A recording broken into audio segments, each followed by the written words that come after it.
नमस्कार. खूप खूप मनापासून स्वागत आहे तुमचं आजच्या या रेसिपीमध्ये. तर मंडळी, आज आपण छान अशी आंबावडी बनवणार आहोत. खूप छान अशी ही आंबावडी तयार होते आणि आंब्याचा सीझन आहे तोपर्यंत वेगवेगळे आंब्यापासून पदार्थ बनवून नक्की खा. खूप छान असे लागतात.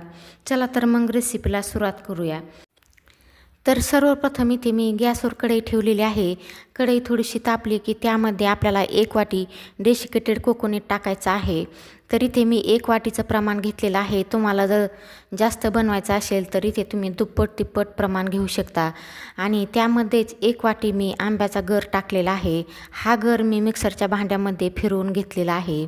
आणि साखर टाकलेली आहे. साखर पाऊण वाटी इतकी टाकलेली आहे. तुमचा जर आंबा आंबट असेल तर तुम्ही इथे 1 वाटीसुद्धा साखर टाकू शकता.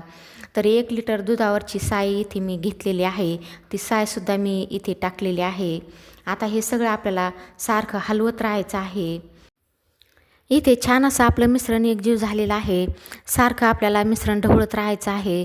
जर तुमच्याकडे नॉनस्टिकची कढई असेल तर त्यामध्ये सुद्धा तुम्ही ही आंबावडी बनवून घेऊ शकता. नॉनस्टिकची कढई असेल तर त्याला जास्त मिश्रण चिटकत नाही. ही मी स्टीलची कढई घेतलेली आहे. स्टीलची कढई असल्यामुळे थोडंसं मिश्रण कढईला चिटकलं जातं. तर आता यामध्ये आपल्याला टाकायची आहे. छोटी वाटी घेतलेली आहे. छोट्या वाटीने मी अर्धी वाटी दूध पावडर टाकलेलं आहे. तर दूध पावडर इथे तुम्ही कोणत्याही प्रकारचं घेऊ शकता.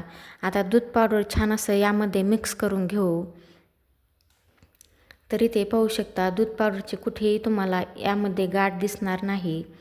छान असं दूध पावडर मिक्स करून झालेलं आहे आणि सारखं आपल्याला ढवळत राहायचं आहे. तुम्ही जर माझ्या चॅनलवर नवीन असाल तर व्हिडिओला लाईक करा, शेअर करा, सबस्क्राईब करा आणि कमेंटद्वारे कळवा की तुम्हाला ही रेसिपी कशी वाटली. तर इथे आपलं मिश्रण थोडंसं अजून पातळच आहे. एकदम आपल्याला घट्ट होईपर्यंत हे मिश्रण सारखं ढवळत राहायचं आहे. तर इथे पाहू शकता थोडंसं घट्ट झालेलं आहे. अजून थोड्या वेळ हे मिश्रण आपण परतून घेऊ. तर 6 ते 7 मिनिटे इथे मला लागलेली आहे. मंद आचेवर हे मिश्रण सारखं ढवळत आपल्याला घट्ट करून घ्यायचं आहे. जोपर्यंत मिश्रण छान असं घट्ट होत नाही तोपर्यंत आपल्याला मिश्रण सारखं हलवत राहायचं आहे. जर तुम्ही मिश्रण हलवलं नाही तर कढईला तळाशी चिटकलं जातं. तर छान असं आपलं इथे मिश्रण तयार झालेलं आहे पाहू शकता. आता 1 मिनिटभर हे मिश्रण आपण असंच हलवत राहू आणि त्यानंतर आपलं हे मिश्रण वड्या थापण्यासाठी तयार झालेलं आहे. तर इथे छान असं हे मिश्रण आपलं तयार झालेलं आहे. इथे मी ताटाला थोडंसं तूप लावून घेतलेलं आहे. त्यावरती मिश्रण टाकून आपल्याला हे मिश्रण थापून घ्यायचं आहे.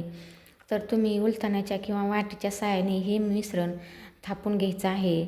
तर अशा प्रकारे आपल्याला पसरवून घ्यायचं आहे. गरम आहे तोपर्यंत आपल्याला छान असं पसरवून घ्यायचं आहे. तर इथे मी वाटीने पसरवून घेतलेलं आहे. छान असं पसरवून घेतलेलं आहे आणि त्यानंतर त्यावरती आपल्याला थोडेसे बदामाचे, पिस्त्याचे काप टाकून घ्यायचे आहेत. तुमच्या आवडीनुसार इथे तुम्ही काजू, बदाम, पिस्त्याचे काप टाकू शकता.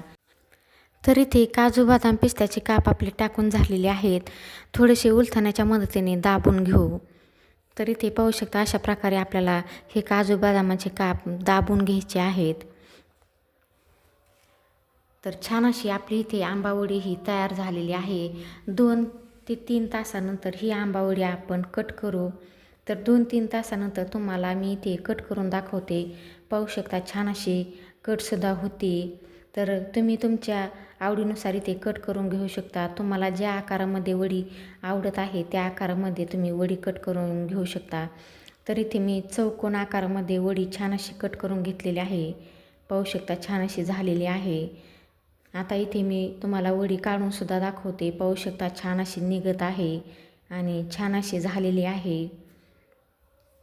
तर अशा प्रकारे वडी तुम्ही नक्की करून पहा. तुम्हाला नक्कीच आवडेल.